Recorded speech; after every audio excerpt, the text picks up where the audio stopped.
Welcome to my kitchen. Today we're gonna cook diet-free, flavorful cookies. Because if we're gonna live diet-free, we gotta start with dessert, right? So we're gonna make peanut butter and jelly cookies, and this batter is the easiest batter you can make. Literally, it's 3 ingredients. We're gonna do 1 cup of peanut butter, 1 cup sugar, 1 egg. That's it.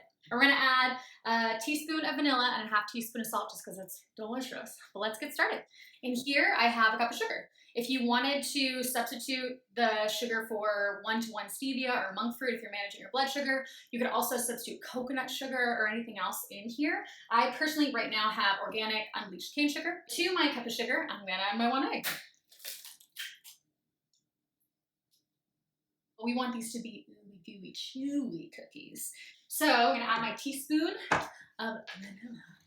And good vanilla is actually something you should invest in. Get the good stuff. It's gonna change everything you bake.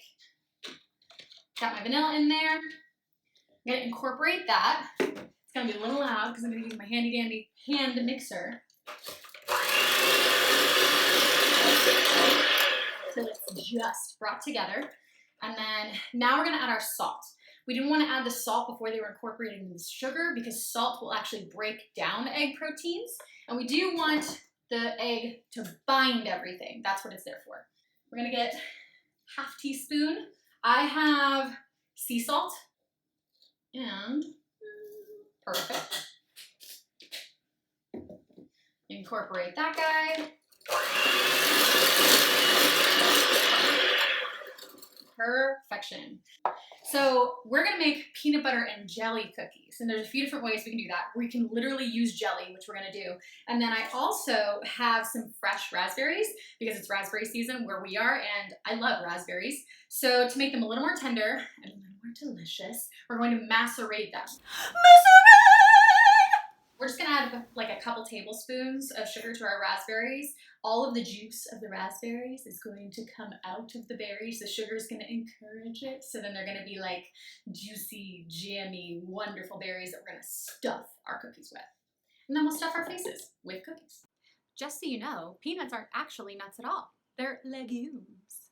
I have a cup of peanut butter here, and I like to use peanut butter that is pre-mixed. If you want to use mix your own peanut butter, or if you are using almond butter, or you want to do nut-free and you're going to do like sunflower seed butter, just make sure you add a half a teaspoon of cream of tartar or a half a teaspoon to a teaspoon of cornstarch to keep it all together.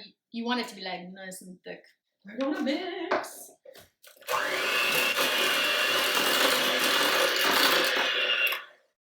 Wipe down your bowl, make sure everything is in there. Tell your stand mixer sweet nothing, so she stands where you need her to stand. Save these. And then we get to roll the cookies. I have a large cookie sheet here, and I've lined it with a silk hat. If you want, you can bake them right on the cookie sheet. You can also use parchment paper, tin foil, whatever you have on hand. We're gonna roll the cookie dough into about golf ball size balls. We're gonna set them on our cookie sheet. This is the fun part. It's like Play-Doh, literally. And you gotta use your hands. Your cookie dough should look like chocolate chip cookie dough. It feels a little more dense than a traditional drop cookie. It smells so good. Should make about 12 to 15 cookies.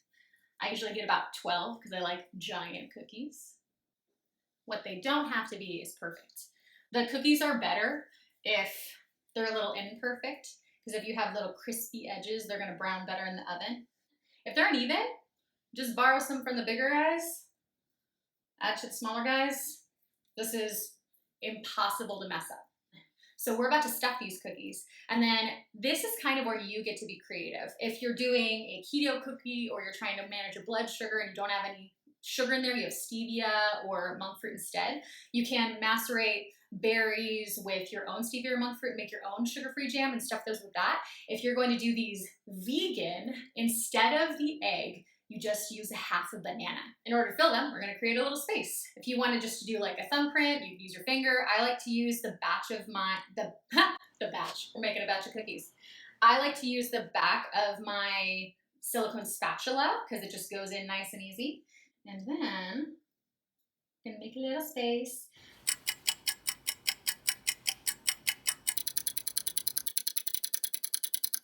Awesome. So first, let's add some jelly because these are peanut butter and jelly cookies. I'm gonna start by stuffing them with jam. I just happen to have strawberry jam in my kitchen, but you can use whatever you have on hand. It takes about a teaspoon to 2 teaspoons, depending on how hefty your cookies are. And you're literally just gonna let the gravity of the jam pull it in there. You don't want it to be too goopy over the top, but you do want that little bit of dome of extra jelly because in the oven, a lot of the water is gonna evaporate and then they're gonna go from jelly to just like pie filling deliciousness. Now we're gonna use our macerated raspberries to fill the rest. It smells really good. I'm gonna get at least like 1 whole raspberry in each one. Oh yes. And if they get a little messy, that's kind of a good thing. Now we bake them! All right, we're gonna tuck these guys in on the middle rack.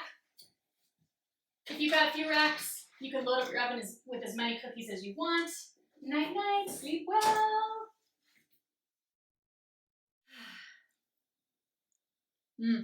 What, you couldn't wait 10 more minutes? The cookies are gonna take between 15 and 20 minutes. My oven takes a little bit longer. Most people will probably take 15 to 16 minutes.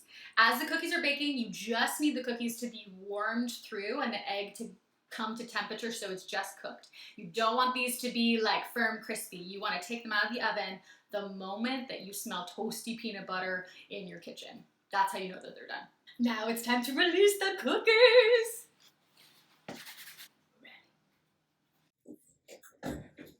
Oh, the babies! I'm so excited. Oh, they're bubbly. Bubbly, bubbly, bubbly. So now, the hardest part about this is waiting for them to cool long enough to eat them.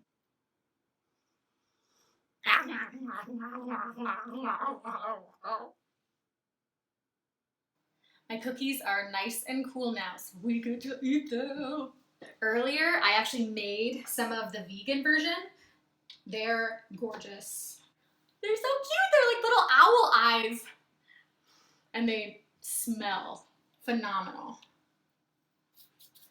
I'm gonna plate all of the jammy and raspberry cookies along with the banana guys.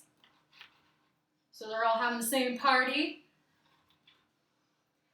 Whew, holy moly. This one's for me. All of the bubbly, gooey center.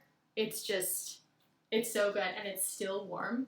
If you can get these and eat them while they're still warm, of course, that's the best. Thank you so much for baking with me. Thank you for cooking diet-free with me. I would love your questions. So if you want to comment and say this is the next thing, I would love for you to make a diet-free recipe. If you've got vegan questions, paleo questions, gluten-free questions, I want to answer those questions and I want you to live diet-free. So comment, subscribe, and I will see you in a week with the next diet-free recipe.